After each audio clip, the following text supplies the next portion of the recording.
y'all, my name is Emily Chase. I'm an artist living and working in Tulsa, Oklahoma, and I make things out of paper. And today I'm going to show y'all how to make a little project that you can create out of things you probably already have in your house. We're going to be making paper flowers, so here's a couple of examples. Here's one that I made out of like origami paper and some cardstock. But this one over here I made out of magazine pieces, pages from a magazine rather. It has a really nice movement to it. So the tools that you're going to need for this project are paper, any kind of paper. You could use paper bags or printer paper or junk mail, whatever you've got around. You're going to need a pair of scissors. You're going to need some sort of drawing utensil like a marker or a pencil. And then you're also going to need some sort of connecting material, which you might have in your junk drawer. So I have over here some twist ties. I think these came off of some produce. I have some paper clips, and then I also have some little thumbtacks, and I'll show you how to use those as we go along in the project. Oh, I have a stapler too. But the first step that you're going to do is you're going to take your drawing utensil. I'm going to use this Sharpie, and then you're also going to take whatever kind of paper you want. So I'm using this paper I took out of my recycling bin. You can also use, whatever you have. So the first step is you're going to take your paper and you're going to draw on the back side of your paper if your paper has pattern on just one side. So that if you like one side better. I'm going to lay it down. I'm going to draw an X. This is for a 4-petal flower. You can make as many petals as you want by drawing a more complicated shape. So here's my X, and then I'm going to draw 4 petals sort of around the X. And you want to make sure that you're not drawing all the way into the middle, because you need to leave a space in the center for connecting all of your petals together. So here's my shape that I've drawn, and I'm going to cut it out with the scissors. So you can make your flowers as complicated as you want. You can add as many layers as you want. I think 3 layers is a pretty good place to start. And you want to make your layers different sizes.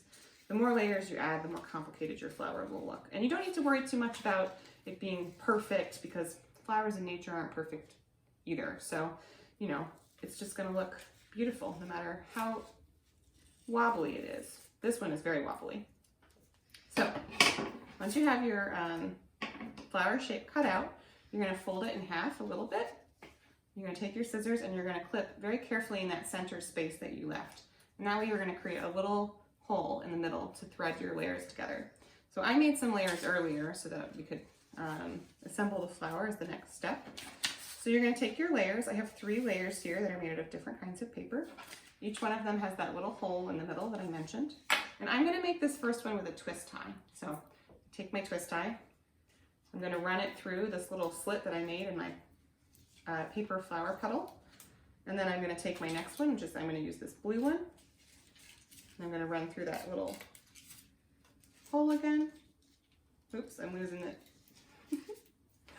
And then you're going to put your last one on.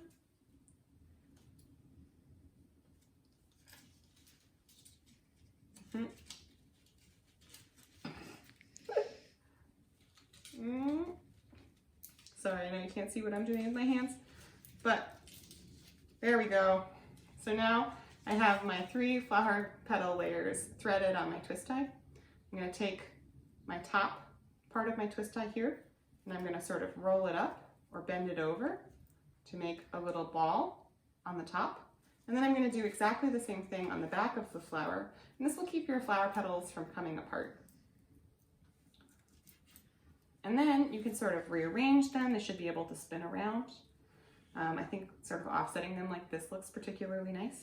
And then the last step of making your flower is to squish it, which I think is the most fun part. So you're just going to sort of make your hand into a C shape and then sort of squish your flower into it like a little cup to make it feel more 3-dimensional.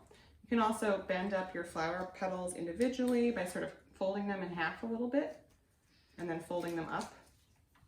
And all of this will help to make your flower more 3-dimensional. Different kinds of paper are going to sort of react to this really differently. Some flowers might be more soft and some might be more strong, but there you go. There's a little paper flower. So some other ways that you might be able to put these together. You could use a staple to hold them together in the middle, of course. You could use paperclip that you sort of unbend and then rebend.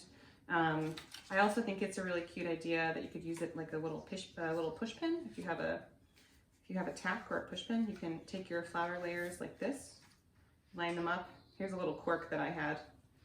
And then you take your push pin and you're just going to push it right through the middle into the cork. You could also do this on a cork board if you have a cork board. Piece of foam core into your wall. I don't know. But then you can make a little freestanding flower. I think it's cute. So those are some kinds of flowers that you can make.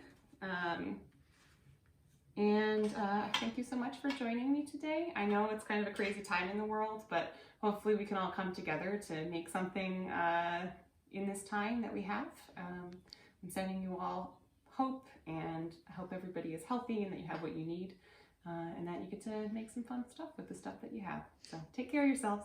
Bye.